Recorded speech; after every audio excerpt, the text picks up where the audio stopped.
Does Joshua Van actually have a chance of beating Alexander Pantoja? Because one thing I've learned in my time as a UFC fan is that every time I write off a fighter to lose, they always go on and either win or put on a much better performance and really leave me impressed.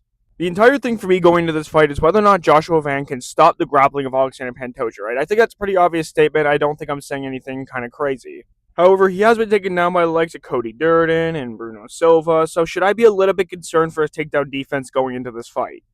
And you see, whenever a striker fights a grappler, the striking becomes much better for the grappler because of that threat of the takedown, right? The prime example is Khabib versus Conor.